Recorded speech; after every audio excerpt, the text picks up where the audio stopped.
Hi everyone, so my name is Catherine Collegian. I'm going to be presenting on Gustave Flaubert's influence. So we'll start with his life history. So Gustave Flaubert was born in December 12th, 1821 in his family's apartment. They actually lived in the wing of a hospital because his father was a chief surgeon, which I thought was pretty interesting. Then Flaubert died of a stroke in 1880 at the age of 58, and he's currently buried at the Rowan Cemetery in Normandy, France. He attended school at College Royal in the 1830s, was very involved with the school newspaper. In his free time, he loved to travel, read Shakespeare, and write all kinds of plays and stories. And later in life, he would often indulge in prostitution, which is why we see lust and desire and sexuality in many of his works. As far as other information, or continuing with schooling, he published his first work at age 16. His father convinced him to switch to law school, but then he suffered from his first epileptic attack and was forced to give up his law studies. Although, from my research, it seems like that was actually what he wanted to devote himself to and ended up being the best thing for him. After his father died, it was just him, his niece Caroline, and his mother, and he helped raise his niece in Croisset, France, where he spent most of his life living. He was also very drawn to the exotic, so he wrote a novel titled The Temptation of St. Anthony, for example, which is shown pictured in the bottom. Which was viewed as inappropriate and strange. And in fact, two of his best friends, Boulet and Duchamp, disliked the novel so much that they told him that he should go and burn it. So this brings us to context and influence behind Madame Bovary. So this novel was inspired by a few things, including the adultery and subsequent suicide of Delphine Delamare, who I have pictured there on top, as well as the disastrous spending habits of Louise Prider and the regional fiction of Balzac, who was an inspiration to Flaubert. The novel takes place in Normandy, France, which was a familiar location in Flaubert's life as he lived about an hour from there. He also wrote many letters to his lover, Louise Cosette, who I have in the third picture there, throughout the course of the 4.5 years that he wrote the novel. The novel was initially published serially or in 6 installments, as shown in the fourth picture, and then it received charges from the government as it was considered a danger to morality and religion. As we know, the main character, Emma Bovary, commits suicide as well as adultery, which were both very controversial topics. Then that one-day trial took place, and thankfully, Flaubert was cleared a week later, and the novel was published in 1857 in its entirety, as shown in the bottom photo. So then this brings me to Flaubert's writing style. So Madame Bovary is considered the first masterpiece of realist fiction, which can be defined as a work of fiction that depicts life accurately and truthfully rather than how it might be or seem, as Davis defines. So the realities of the middle and lower class are exposed. Flaubert criticizes the bourgeois or the middle class for their materialistic mentality, and he walks readers through a day in the life of a small town lower middle class citizen. He also writes the novel objectively, so there's a quote there from Davis kind of describing what that means. And an example of this is shown through Emma's bridal bouquet in that description after she's thrown it into the fire. So that quote is on page 58. And in this description, Flaubert utilizes a great amount of vivid imagery, putting a great amount of detail, allowing readers to kind of picture this scene in their minds.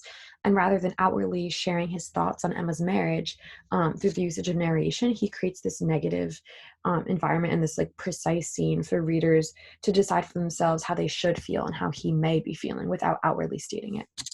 Another example is when Emma goes to the curé for help on pages 96 through 101. She asks the clergyman for guidance, and he proves to be very unhelpful. These 6 pages are jam-packed with dialogue, but like absolutely no narration. So readers are kind of forced to put themselves into Emma's shoes as if they're the ones receiving this poor advice, being told that there's nothing that can be done and we're born to suffer. And we have to imagine how we would feel in her shoes. And that's kind of our only way to determine how we feel about this scene, since Flaubert doesn't share his opinion or reflection on the matter at all. So this is another example of how he writes objectively. And this is also shown in Emma's death on page 289, at once her chest begin rising all the way through till the lines break free. And in this passage, Flaubert describes Emma's death in a painfully disturbing amount of detail. Narration is not needed because the vivid imagery does all the talking. Additionally, he has varying forms and perspectives as listed there, which kind of gives readers an opportunity to understand varying points of view and kind of keeps them interested rather than getting bored, and also helps keep the novel objective as well.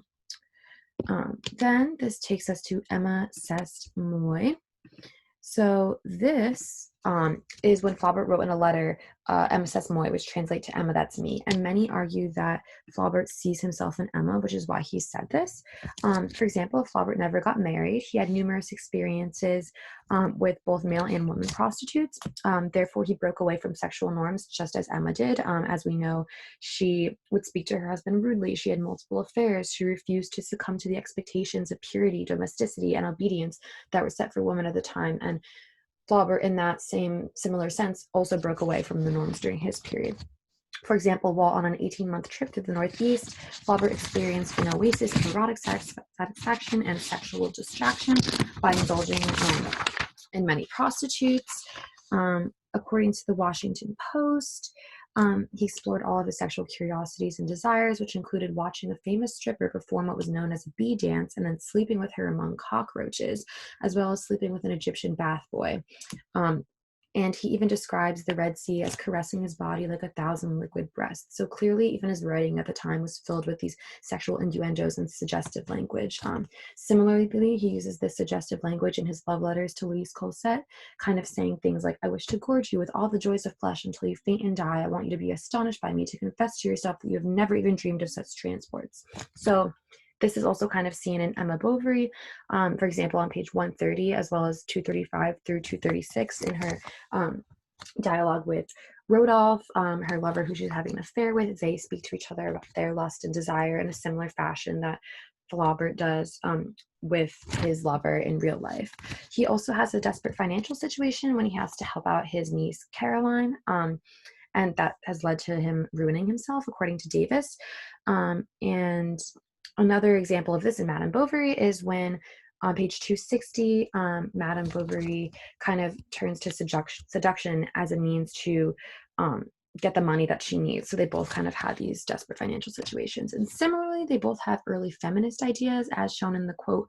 It's kind of a long passage, but on page 77, starting with a man at least is free and ending with holding her back, Flaubert discusses, or Emma, through his narration, discusses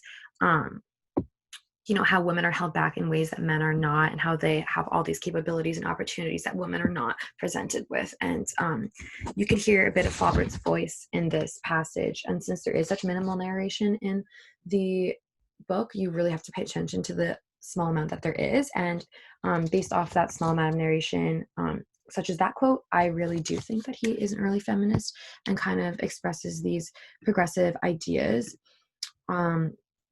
Then lastly, Flaubert and the bourgeoisie, which is the middle class. So throughout his life, he would rage obsessively about his nausea for the bourgeoisie. And, these are some of the qualities that he associates with them, such as raw ambition, shallow culture, love of material things. Also, the novel takes place during the monarchy of Louis Philippe, who was referred to as the Roi Bourgeois, or the citizen king. Flaubert disagreed with a lot of his ideas politically at the time, but most importantly, he disliked his, bourgeois attitude and the things that he associated with that, such as materialism. And this can also be seen in the novel, depicted through Emma. So, for example, she is very discontent with her social status. She finds herself bored and displeased, sewing all day while waiting for Charles to return from work. And in the beginning of the novel, when she goes to La Voyageuse, the home of a wealthy family in the area, she's ecstatic. They attend a cotillion, in which fancy wine and gourmet cooking is served. She even orders Charles to leave her alone on page 43 and has this impulse to run from him, as he's a reminder of her true social status and real life at home, which she doesn't want to think about. And I think that says a lot about her dissatisfaction with her social status. Additionally, she has this never-ending desire for more, as she constantly craves adventure and excitement and materialistic items, as shown on page 48, when she falls into this, deep depression after she comes home from the cotillion and kind of has to face reality again. There's such a stark difference between, her happiness when she's among those materialistic items and those rich people versus when she's home with her husband, immersed in her real life. In addition, her constant craving for more is shown towards the end of the novel when her spending habits spiral completely out of control. She buys all kinds of clothing and jewelry that she doesn't need, highlighting her desire for materialistic items and her inability to control that desire.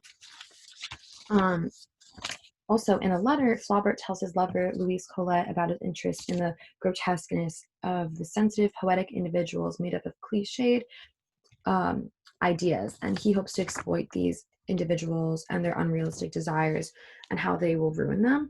And this is really shown, for example, on page 95. There is a quote, starting with the mediocrity and ending with avenge himself. And this quote really sheds light on how dissatisfied Emma is with her life. So to go as far as saying that she wishes her husband would beat her as a means to get out of her boring, lower middle class lifestyle speaks volumes about the extent of her unhappiness. And I think Flaubert is really exposing Emma here, since she craves this, upper class lifestyle that he despises so much, almost at an unhealthy level. Additionally, this is shown on page 30, where before her marriage, Emma had all these high expectations, and it turned out not to be what she thought. And then another one is on page 197. This happiness, no doubt, was a lie, imagined in despair of all desire. She knew not the pettiness of the passions which are exaggerated. So in both of these quotes, Emma's recognizing and acknowledging that her desires for social status and wealth and powerful love are all very far-fetched. And we see that she compares her lives to the lives of those that she reads about in her books. And the more novels she reads and the more theater performances she attends, the more discontent she feels with her life. And I think this is kind of an example of how the media and entertainment can really set unrealistic expectations for people. And she kind of sets herself up for this life of misery by getting these really high expectations. And Flaubert exposes this here, hinting that sometimes it's best to just focus on what you have and to be grateful for the little things in life, which is clearly not a characteristic of the Bourgeois. And that is him exposing them for, not having that attitude. And then just to end, I have over here a list of recommended sources and the works cited. So these are all really great sources, especially the last three kind of touch on the ways in which that this novel and Flaubert's, ideas are relevant today, even in today's society. So I really recommend, looking through all of these books and a couple documentaries and the Madame Bovary film, of course. And then that's my works cited. So yeah, thank you.